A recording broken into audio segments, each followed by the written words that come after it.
Bismillahirrahmanirrahim. Assalamualaikum warahmatullahi wabarakatuh. Saya Zulfikar Karlen. Ini podcast saya yang selanjutnya. Kali ini saya akan membicarakan terkait dengan pemikiran Karl Marx yang kian ditinggalkan dalam tanda tanya tentunya.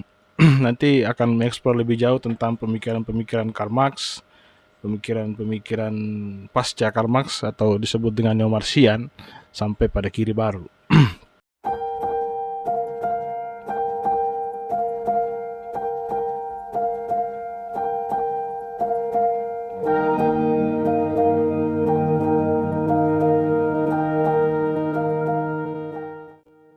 Karl Marx merupakan salah satu filsuf yang fenomenal di abad ke-19 karena dia salah satu filsuf yang membuat perubahan mendasar dari epistemologi dari filsafat itu sendiri.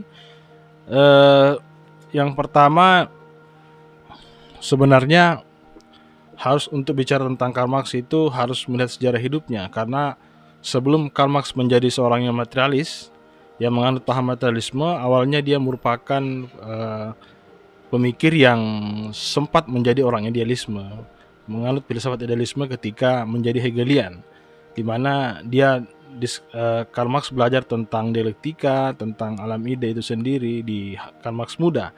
Namun ketika membenturkan filsafat dengan atau pemikiran atau teori-teori yang didapatkan dengan kenyataan yang dihadapi di masa itu, perlu diingat bahwa konteks sosial Karl Marx lahir dan besar itu adalah situasi di mana di Eropa atau di Jerman itu sedang masif revolusi industri, revolusi kapital, atau berada pada posisi sistem ekonomi kapitalisme. Nah, sistem kapitalisme inilah yang menjadi dasar kritik Karl Marx dalam melakukan atau mengkaji filsafat atau epistemologi kiri tersebut. Jadi perlu diketahui bahwa Karl Marx itu pemikirannya didasari oleh dua filsuf. Yang pertama dari Hegel, di mana Karl Marx mengambil teori tentang dialektika. Yang kedua, Karl merujuk pada salah satu filsuf yang lain, yaitu Furba. Furba ini merupakan filsuf yang merupakan penganut filsafat materialisme. Dua hal yang berbeda karena Hegel adalah filsuf yang menganut paham idealisme, sementara Furba lebih kepada materialisme. Nah, Karl Marx kemudian pada akhirnya ketika meskipun awalnya merupakan Hegelian, pada akhirnya akan memilih menjadi materialisme. Karena perlu dipahami, paham materialisme adalah paham filsafat yang ontologisnya melihat kepada atau mengeksplorasi situasi yang sifatnya materialis atau duniawi atau kebendaan, bukan mengeksplorasi alam ide seperti sebagaimana halnya orang yang menganut sistem paham idealisme. Orang-orang materialisme seperti Furba itu tidak percaya atau mengesampingkan atau menegasikan untuk membahas yang sifatnya berbau dengan ideal atau sesuatu yang alam ide, karena menurut Furba yang substansi bukan alam ide tetapi alam material. Nah, inilah yang kemudian melatari sehingga Furba disebut sebagai paham yang menganut sistem materialisme. Salah satu bahkan kritik mendasar Furba itu ketika membahas tentang Tuhan pun itu menurut Furba dalam tanda kutip yang bahwa ketika Alkitab menyebutkan bahwa Tuhan menciptakan manusia berdasarkan angan-angannya, justru Furba membalikan itu karena dia beranggapan justru Tuhan itulah yang dibentuk berdasarkan angan-angan manusia, berdasarkan rasa takut, berdasarkan rasa benci dan rasa cinta. Nah, itulah yang kemudian diadopsi oleh Karl Marx yang dalam paham materialisme, meskipun Karl Marx sebenarnya tidak membahas agama. Karena Karl Marx sendiri ketika menjadi seorang pemikir, dia menggunakan dialektika dari Hegel, kemudian menggunakan materialisme dari Furba, yaitu bagaimana sistem filsafat dialektika itu dipakai untuk mengkaji atau menganalisis kebendaan atau fakta sosial yang terjadi di Eropa pada waktu itu. Nah, ketika dialektika dan materialisme itu dipakai oleh Karl Marx mengkaji sejarah masyarakat Eropa, dia menemukan bahwa ada beberapa tahap tentang bagaimana sejarah perubahan manusia. Yang pertama, di mana pada awal mulanya manusia itu berada pada sistem komunal primitif. Nah, namun berbeda dengan pemikir-pemikir lain, Karl Marx lebih mengarah kepada membahas sejarah manusia berdasarkan sistem materialismenya, di mana materialisme atau masyarakat waktu itu dipengaruhi oleh alat produksi. Jadi ketika masyarakat berada pada zaman sistem komunal primitif, masyarakat alam masih mencukupi untuk memenuhi kebutuhan masyarakat, sehingga masyarakat pada waktu itu masih menganut sistem hak milik bersama. Belum ada hak milik pribadi yang terjadi.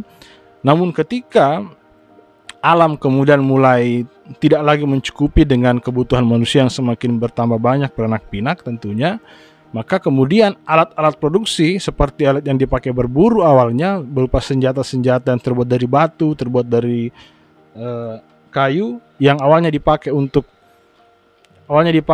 berburu, berubah menjadi alat yang dipakai untuk perang antar komune atau antar komunal, karena situasi alam atau situasi ekonomi pada waktu itu, alam tidak lagi memenuhi kebutuhan manusia, sehingga yang terjadi adalah ada perang antar komune. Nah, dalam perang antar komune itulah kemudian terjadi perang yang dimana pemenang perang itu menjadi tuan sementara yang kalah menjadi budak. Nah, salah satu contoh yang paling bisa diamati peristiwa seperti itu bisa diamati dalam film 10,000 BC atau 10,000 BC. Di situ dijelaskan, film itu menjelaskan bagaimana sistem perbudakan itu terjadi.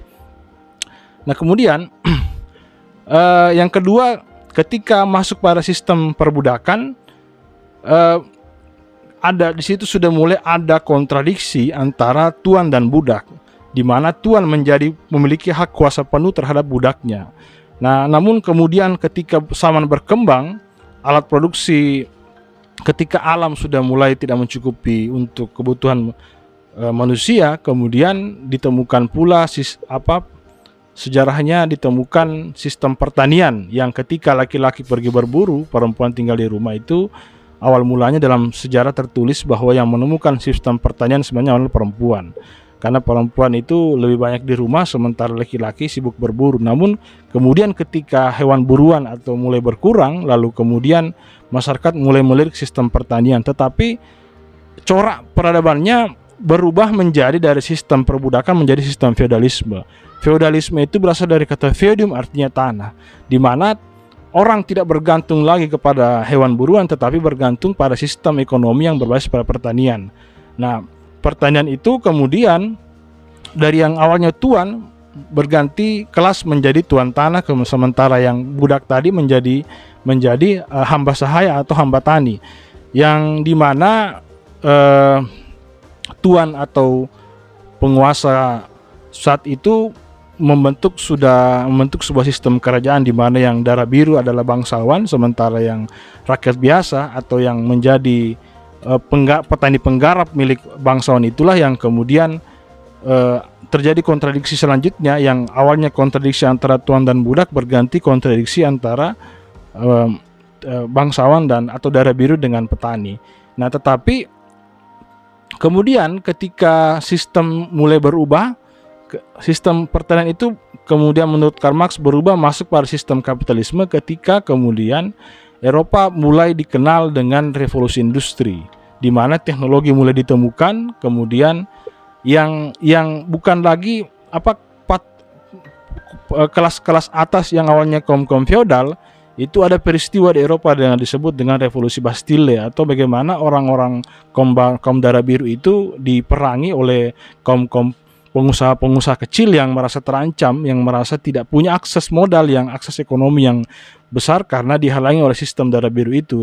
Dalam sejarah Eropa misalnya ada peristiwa revolusi Bastille, di mana Bastille adalah sebuah penjara di Perancis, yang masyarakat kelas middle class yang awalnya adalah pengusaha-pengusaha kecil, ya kaum pemodal kecil yang pada saat zaman sistem feodalisme merasa terancam, kemudian melakukan sebuah revolusi, sehingga pada saat itu dijelaskan dalam sejarah bagaimana kaum darah biru itu dipenggal atau dibunuh, tetapi sistemnya berubah dari sistem feudalisme masuk pada sistem kapitalisme, di mana kontrol penguasa modal, ada yang menguasai sistem produksi atau alat produksi adalah bukan lagi kaum feodal tetapi adalah kaum pemodal. Siapa yang punya modal yang besar, siapa yang punya duit yang banyak, maka dialah yang menjadi kelas borjuasi baru, dialah yang menjadi kelas-kelas kaum kapitalis. Nah, sistem ini terjadi di Eropa pada saat Karl Marx hidup dan berkembang pada waktu di zaman Eropa. Nah, di Eropa waktu itu pada saat sistem kapitalisme ini tetap terjadi kontradiksi menurut Karl Marx, di mana kontradiksi yang sebelumnya yang terjadi ya dikuasai budak dikuasai oleh tuan, kemudian petani dikuasai oleh kaum feodal. Namun ketika sistem feodalisme runtuh, yang terjadi tetap terjadi yang namanya penguasaan atas kaum proletar atau kaum buruh, di mana pada sistem kapitalisme itu kaum pemodal membutuhkan tenaga buruh yang digaji murah untuk memenuhi untuk memenuhi kebutuhan akumulasi modal dari kaum kapital. Nah, sistem inilah yang dikritik oleh Karl Marx sebenarnya, menggunakan materialisme purba, dialektika Hegel, dipakai membaca sejarah. Inilah yang dikenal dengan sistem atau epistemologi MDH, atau yang dikenal dengan materialisme dialektika histori.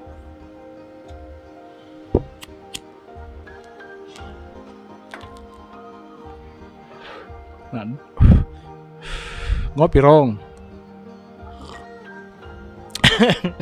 Santai saja, Mas. Nah, dari amatan Karl Marx inilah kemudian ada beberapa teori yang dilahirkan dari hasil atau filsafat dari Karl Marx itu. Yang pertama dikenal dengan basis struktur, di mana Karl Marx beranggapan bahwa segala sesuatu, sistem sosial, sistem politik, bahkan agama itu sepenuhnya ditentukan oleh basis ekonomi atau sistem ekonomi. Karena menurut Karl Marx, segala sesuatu di level sosial, politik, dan agama itu merupakan suprastruktur. Sementara yang menjadi base atau basis struktur dari segala hal itu adalah faktor ekonomi, di mana siapa yang menguasai alat kontrol ekonomi, siapa yang menguasai alat produksi, maka dia yang menentukan agama, sosial, dan politik pada waktu itu. Maka Karl Marx sebenarnya beranggapan bahwa sebenarnya negara itu merupakan tempat persembunyian oleh kaum borjuis dalam memapankan eksploitasi terhadap kaum proletar atau kaum buruh. Nah, itulah yang kemudian teori pertama dari Karl Marx tentang basis struktur. Kemudian yang kedua, ketika Karl Marx menganalisis tentang sistem kapitalisme, di mana terjadi kontradiksi antara kaum proletar dan kaum borjuis, di mana yang tertindas adalah kaum buruh atau kaum proletar, yang justru yang mendapatkan keuntungan adalah kaum borjuis. Karl Marx menganalisis teori yang kedua disebut dengan alienasi atau keterasingan. Karl Marx mengamati bahwa kaum buruh ini semakin tertindas dan terjadi yang namanya keterasingan atau alienasi. Alienasi yang dimaksud Marx itu di mana kaum buruh ini terasing dari karyanya, terasing dari dirinya sendiri, bahkan terasing dari karya-karyanya. Nah, di situ Karl Marx merumuskan sebuah teori yang disebut dengan surplus value.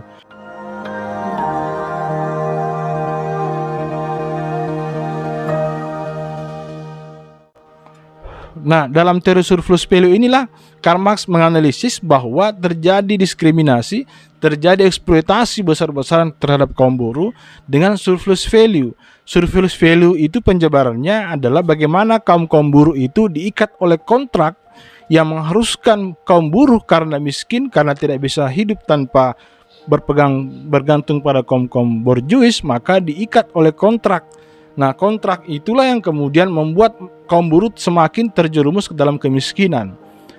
Contoh material dari surplus value itu bagaimana kaum buruh yang diberikan gaji yang sangat minim. Contoh kita sebut dalam rupiah sekarang 1 juta rupiah. 1 juta rupiah untuk menggaji 1 bulan kaum buruh itu, sementara dalam harian kerja kaum buruh diberikan kewajiban untuk membuat 2 pasang sepatu Nike. Sepatu Nike satu pasang anggaplah harga 500.000. Jadi dalam satu hari dikurangi dengan cost branding atau kita sebut saja cost iklan. Jadi anggaplah satu pasang sepatu itu memberikan keuntungan kepada kaum borjuis sebesar 300.000. 300.000 dikali 2 sama dengan 600.000. Jadi per hari kaum buruh itu memberikan keuntungan kepada kaum borjuis sebesar 600.000. Sementara gaji per bulan dari kaum buruh itu hanya sebesar anggaplah kira-kira 2 juta rupiah. Nah, disinilah yang disebut ada nilai lebih. Kalau surplus value kan bahasa Indonesia nilai lebih. Ada nilai lebih yang selisih yang semestinya tidak terjadi, tapi terjadi. Yang disinilah yang bentuk eksploitasi yang paling mendasar dari kritik Karl Marx terhadap sistem kapitalisme, di mana kaum borjuasi itu melakukan eksploitasi kepada kaum buruh dengan nilai lebih tadi itu, di mana satu hari kaum buruh hanya memberikan keuntungan sebesar 600.000 per hari dikali 30 sebesar berapa 3 kali 6? 3 kali 6 itu kali berapa itu? 18 juta, sementara sebesar 30 hari dikali 600.000 sama dengan 18 juta. Sementara gaji per bulan dari kaum buruh itu paling tinggi 3 juta rupiah. Berarti ada selisih sekitar 15 juta, dan 15 juta itulah yang disebut karena sebagai nilai lebih atau surplus value yang masuk ke kantong kaum borjuis. Sehingga yang terjadi adalah kaum borjuis akan semakin kaya dan kaum buruh akan semakin miskin.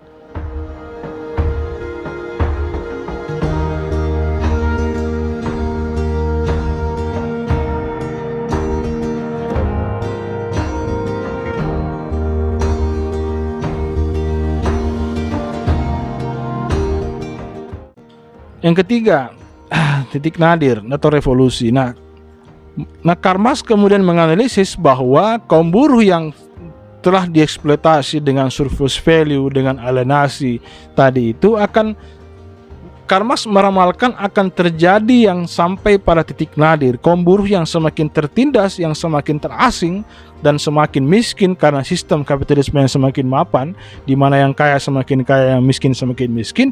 Karl Marx menganalisis secara alamiah bahwa secara sistematis bahwa nanti pada ujungnya kaum buruh ini akan sampai pada titik nadir, di mana dia akan sadar secara otomatis, secara mandiri, akan sadar secara menyeluruh pada kaum buruh itu akan sampai pada titik nadir. Titik nadir inilah yang kemudian menjadi pintu masuknya Karl Marx yang meramalkan akan terjadi revolusi oleh kaum buruh, di mana kaum buruh akan secara brutal melakukan revolusi menumbangkan kaum kapitalisme. Meskipun itu dalam kajian Karl Marx itu sangat-sangat alamiah dan sangat sistematis. Dan inilah yang beberapa kalangan menyebut sangat-sangat utopis.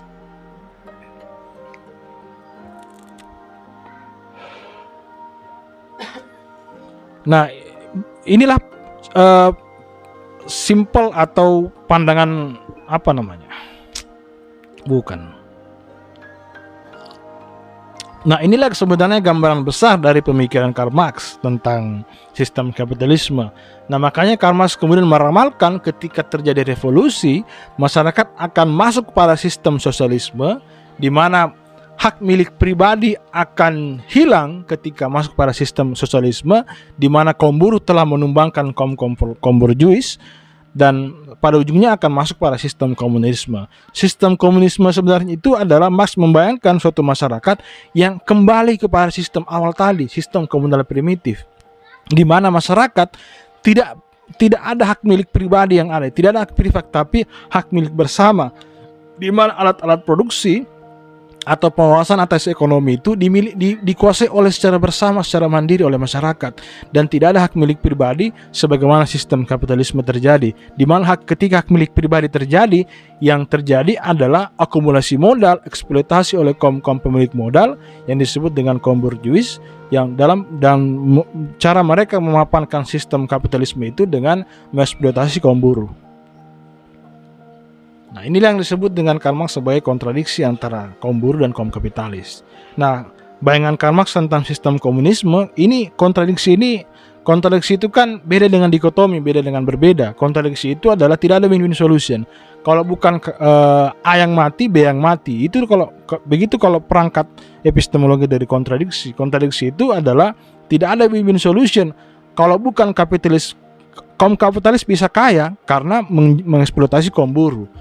Kaum buruh bisa otonom, bisa sejahtera ketika bisa menumbangkan kaum kapitalis. Begitu pandangan Karl Marx.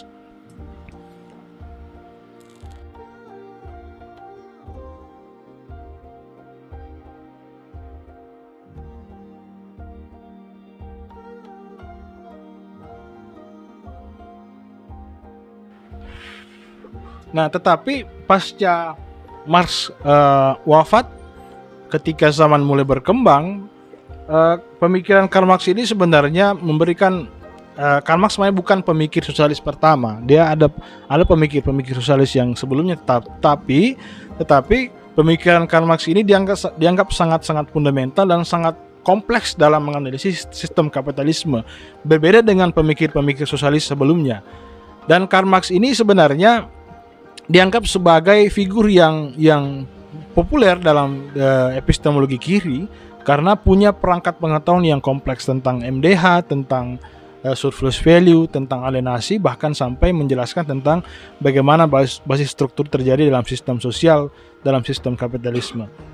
Tetapi pada perkembangan zaman, kemudian ketika wafat, zaman mulai berkembang, masuk pada 1900-an, banyak tokoh-tokoh yang terinspirasi dari pemikiran-pemikiran Karl Marx. Salah satunya misalnya Antonio Gramsci dari Italia. Antonio Gramsci awalnya sangat-sangat Marxian, tetapi pada ujungnya nanti juga akan mengkritik tentang pemikiran-pemikiran Karl Marx secara mendasar. Meskipun tidak berubah secara menyeluruh, tetapi mengkritik sebagian dan meninggalkan sebagian pemikiran-pemikiran Karl Marx. Karena ya kembali kepada teori dasar bahwa seseorang itu akan memiliki pemikiran berdasarkan sosiokultural dan konteks dia lahir.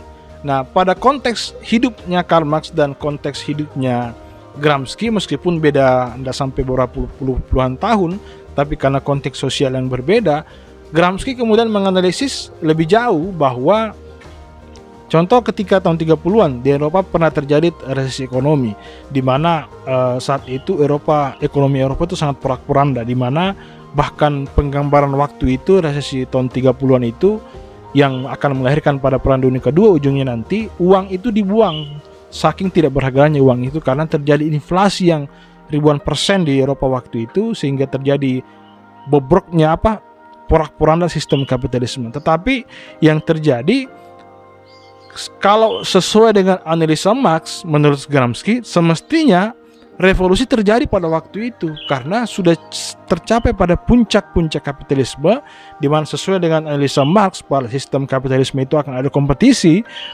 terjadi antara kaum borjuis, dan pada ujungnya akan mengerucut pada suatu borjuasi yang akan menjadi musuh bersama pada kaum buruh. Tetapi menurut Gramsci malah tidak terjadi revolusi itu.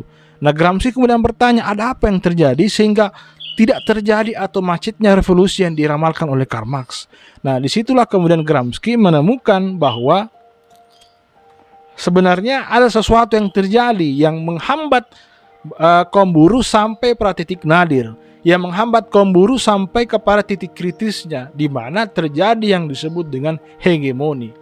Hegemoni adalah penguasaan masyarakat atau penguasaan manusia atas pikiran. Itulah yang dilakukan oleh kaum borjuis yang bersembunyi di balik negara, di mana instrumen negara digunakan untuk memapankan sistem kapitalisme dengan melakukan hegemonik melalui pendidikan, melalui agama, melalui media, dengan cara menidurkan kaum borjuis ini yang supaya tidak sampai pada titik nadir.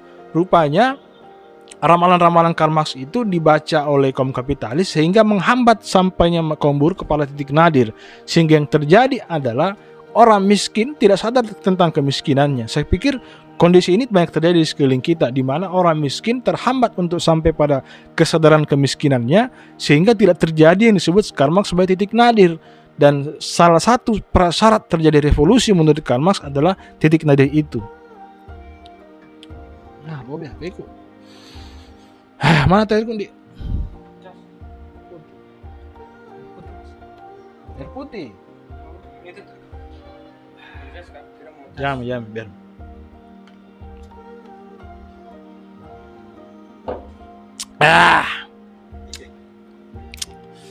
Masih Pak. Baru seperti dibahas ini, belum pergi masuk di Frankfurt. Nah,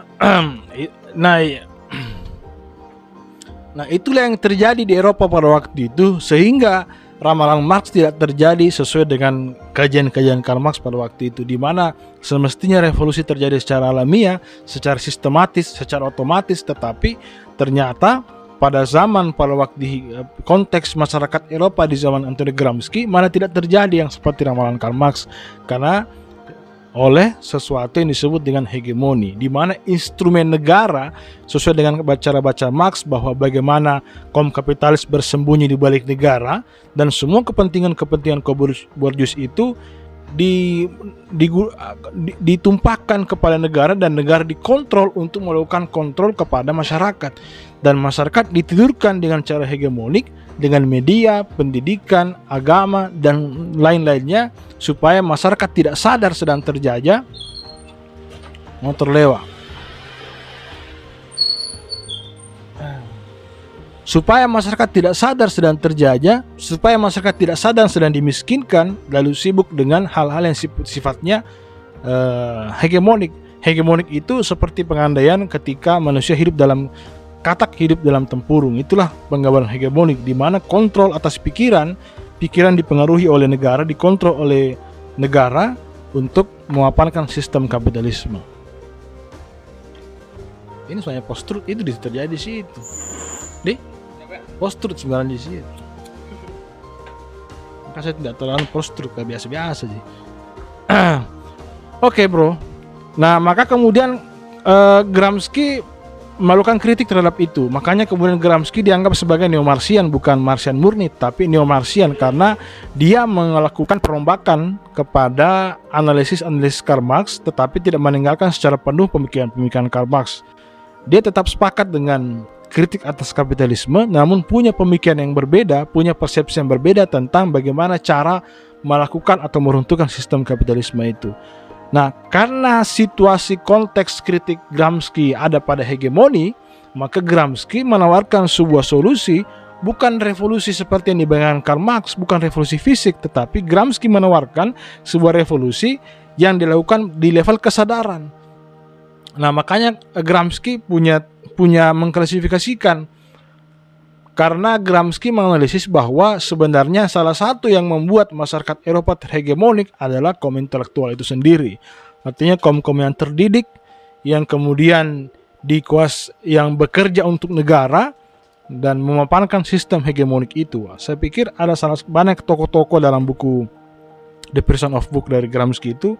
Salah satunya pakar ekonomi namanya Taylor. Taylor itu dianggap sebagai pemikir ekonomi yang memapankan sistem kapitalisme itu, bagaimana dia mengklasifikasikan dalam pabrik itu, dalam sistem perusahaan itu ada namanya buruh, ada namanya manajer, ada namanya HRD, ada namanya apa lagi ya. Jadi buruh ini dibuatkan klasifikasi sehingga tidak terjadi pertentangan antara kaum borjuis dengan kaum proletar, tetapi yang terjadi adalah pertentangan antara kaum borjuis sendiri untuk mencapai jabatan-jabatan tertentu. Misalnya kaum buruh berebut untuk menjadi manajer, berebut menjadi branch manager. Itu yang terjadi seperti sekarang ini sebenarnya. Nah, itulah kritik Gramsci. Maka Gramsci mengkritik juga, mengkritik Karl Marx tentang pemikiran revolusi tadi. Yang kedua, Gramsci juga mengkritik kaum intelektual di Eropa pada waktu itu, di mana banyak kaum intelektual di Eropa yang menghambakan dirinya kepada kaum borjuasi dalam bersembunyi di balik negara. Makanya Gramsci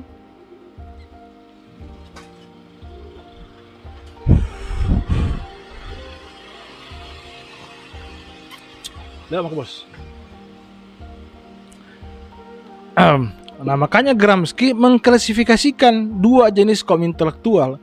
Yang pertama kaum intelektual organik, yang kedua intelektual tradisional.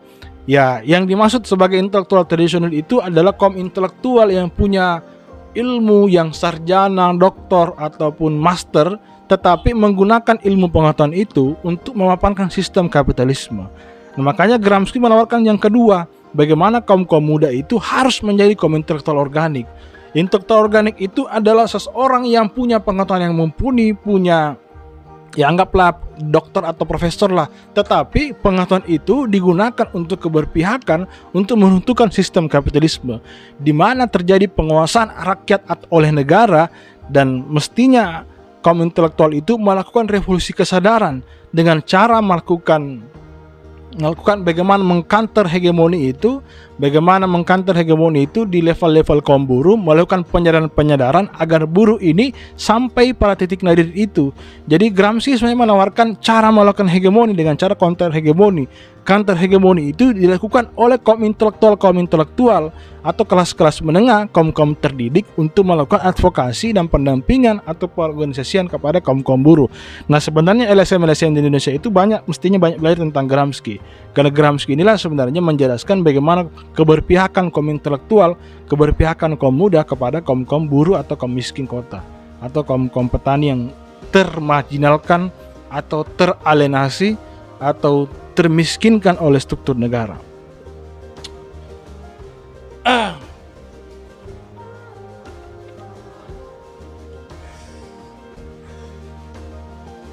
Baik, 30 menit Pak. Saya sudah nanti mengedit ini. Yang ketiga, ada juga neo-Marxian yang disebut dengan masa Frankfurt. Masa Frankfurt itu adalah pemikir-pemikir kelas menengah atau kaum-kaum terdidik di Jerman atau di Frankfurt.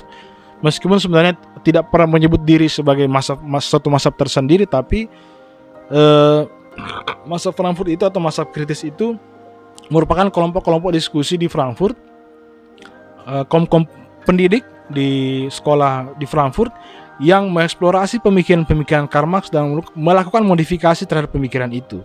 Nah, apa yang dilakukan oleh Gramsci juga dilakukan oleh masa Frankfurt, cuma mungkin punya persepsi yang berbeda karena konteks situasi yang mungkin yang berbeda juga, meskipun hidupnya tidak berbeda jauh banget antara Gramsci dan masa Frankfurt. Cuma beda negara, satu Jerman, satu Italia. Nah, masa Frankfurt itu tidak menggunakan sepenuhnya pemikiran MDH dari Karl Marx, tapi menggunakan juga analisis dari psikoanalisis atau analisis psikologis Sigmund Freud. Nah, apa yang dikritik oleh masa Frankfurt tentang hegemoni itu juga dikembangkan oleh orang-orang kritis atau masa Frankfurt. Nah, yang pertama, konteks kritik masa Frankfurt terhadap epistemologi Karl Marx yang pertama adalah mengkritik basis ekonomi atau basis struktur yang dikemukakan oleh Karl Marx, di mana Karl Marx percaya bahwa segala sesuatu yang terjadi di level sosial, level ekonomi, ataupun level politik itu sepenuhnya bergantung atau ditentukan atau dideterminasikan oleh faktor ekonomi. Nah, inilah yang kemudian dikritik oleh masa Frankfurt, bahwa tidak sepenuhnya segala sesuatu yang terjadi di dunia ini karena faktor ekonomi. Sebagaimana tadi penjelasan dari Gramsci, bagaimana ada terjadi hegemonik itu bermain pada level pengetahuan atau level pada narasi. Nah, masa Frankfurt kemudian menganalisis bagaimana tidak sepenuhnya eksploitasi atau bagaimana sistem kapitalisme ini mapan sepenuhnya karena faktor ekonomi, tetapi juga ada faktor-faktor lain, misalnya faktor sosial, faktor media, atau faktor-faktor yang sifatnya bermain pada level pengetahuan atau level struktur pemikiran. Nah, inilah yang kemudian dikaji oleh orang-orang masa Frankfurt, di mana dia menggabungkan antara MDH-nya Karl Marx dengan psikoanalisis, di mana psikologi masyarakat dianalisis dengan menggunakan MDH tadi. Maka kemudian masa Frankfurt banyak tokoh-tokoh Frankfurt, misalnya Horkheimer, Adorno, kemudian juga ada Herbert Marcuse, itu punya teori-teori yang sangat-sangat berbeda dengan Karl Marx sebenarnya. Nah, contoh yang saya paling suka dari tokoh masa Frankfurt itu Herbert Marcuse tulisannya.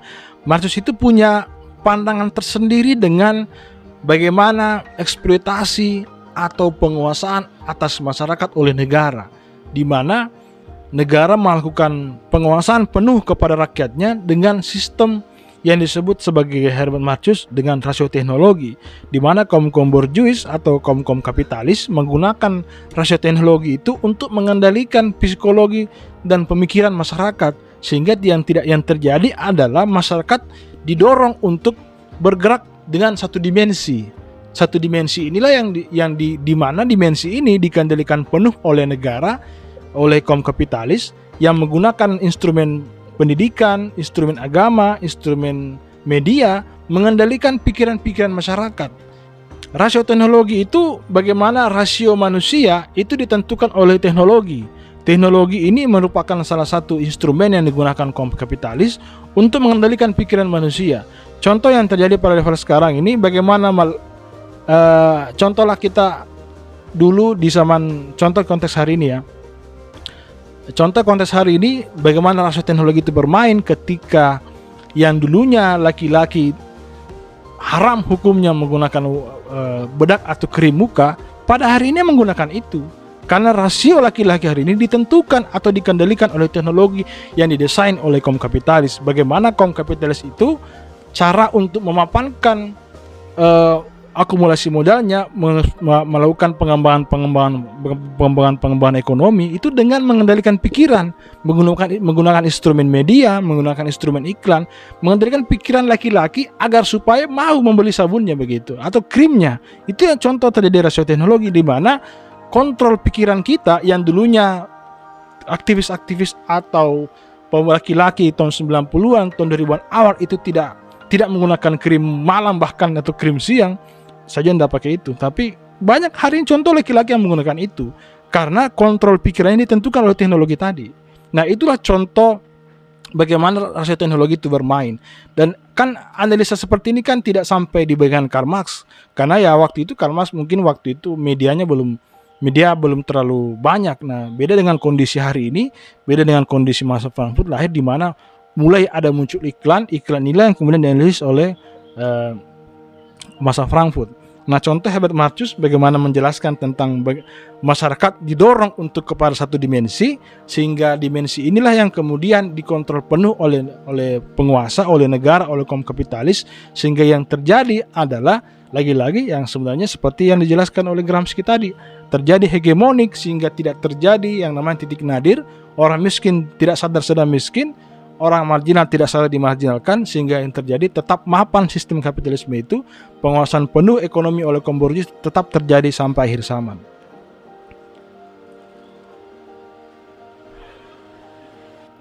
Nah, makanya kemudian kajian-kajian atau eksplorasi masa Frankfurt itu banyak diarahkan bukan sepenuhnya pada wilayah ekonomi, tapi juga masuk bagaimana mengkritik kebudayaan itu.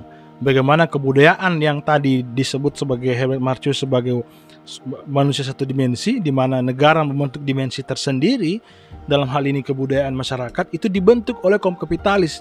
Makanya kemudian Herbert Marcuse itu terkenal dengan istilah dengan one dimensional man, di mana manusia didorong untuk bergerak satu dimensi, sehingga yang terjadi adalah tidak ada kritik, tidak ada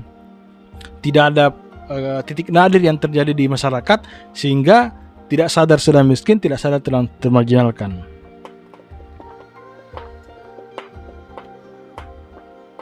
Nah, pada akhirnya kemudian pemikiran-pemikiran Karl Marx ini meskipun banyak modifikasi, banyak perubahan-perubahan, tetapi Marx dianggap sebagai salah satu perwakilan paling mencolok dari epistemologi kiri. Nah, kiri ini, pemikiran-pemikiran kiri ini sebenarnya nah, kalau kita menelisik ke belakang, istilah kiri itu kan sebenarnya dari Perancis, di mana dulu ketika parlemen di Perancis itu terbagi dua, ada kelompok-kelompok kanan itu dicitrai sebagai orang-orang yang pro kepada kepentingan penguasa, sementara parlemen kiri itu diduduki oleh atau diisi oleh orang-orang yang anti kemapanan. Nah, istilah kiri kemudian berkembang di situ. Maka kemudian segala sesuatu pemikiran-pemikiran yang anti kepada kemapanan itu dianggap sebagai kiri. Nah, salah satu tokoh yang paling mencolok di epistemologi kiri adalah Karl Marx sendiri. Meskipun pada akhirnya mengalami modifikasi. Misalnya Karl Marx yang saya jelaskan tadi, kemudian masuk pada Gramsci, kemudian masuk pada masa Frankfurt. Karl Marx kemudian masuk pada Gramsci, lalu masuk kepada masa Frankfurt. Nah, di tahun 60-an di Amerika juga pemikiran-pemikiran Karl Marx tidak sepenuhnya diabaikan atau dinegasikan, tetapi tetap digunakan oleh pemikir-pemikir filsuf di Amerika dan di Inggris, bahkan di Kanada, tetapi dipermak habis-habisan. Sebagaimana halnya Gramsci mengkritik sebagian pemikiran Karl Marx, masa Frankfurt mengkritik sebagian pemikiran Karl Marx, juga pemikir-pemikir yang lahir di Inggris dan Amerika. Salah satu misalnya yang kritik yang lahir di Amerika dari Neo Mason itu adalah misalnya culture studies. atau misalnya di Inggris dengan multikulturalisme. Multikulturalisme itu sebenarnya kajian yang mengeksplorasi kebudayaan tapi menggunakan perspektif kiri. Bagaimana kebudayaan itu dieksplorasi, bahwa terjadi kontradiksi, terjadi penguasaan, terjadi diskriminasi oleh kaum kelas putih terhadap kaum negroid atau kaum masyarakat di luar dari Anglo-Saxon. Itu yang terjadi di Amerika, sehingga kemudian Amerika dikenal dengan kultur studies seperti hanya di Kanada, kemudian di Inggris juga dikenal dengan multikulturalisme. Nah, ini sebenarnya varian-varian sebenarnya. Ini adalah varian-varian dari pemikiran-pemikiran Karl Marx yang menyebut, sebenarnya ada yang menyebut neo-Marxian, ada yang menyebut sebagai kiri baru, tetapi tidak sepenuhnya meninggalkan pemikiran Karl Marx, tetapi mengalami modifikasi-modifikasi yang mendalam juga sebenarnya. Nah, itu mungkin pengantar saya tentang pemikiran Karl Marx yang mengalami modifikasi sejak lahir Karl Marx sendiri, kemudian sampai perkembangan pemikiran-pemikiran pasca Karl Marx itu mengalami banyak perkembangan. Nah, artinya bahwa pemikiran Karl Marx ini tetap menarik sebenarnya.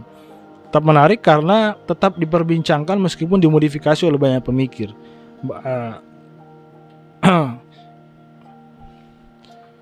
Cuma nanti pemikiran Karl Marx akan habis, akan diporak-porandakan oleh pemikiran disebut dengan postmodernitas atau postmodernisme nanti, atau misalnya postkolonial, itu baru habis full di situ. Tapi untuk pemikiran yang tadi itu masih terjadi yang disebut dengan modifikasi-modifikasi.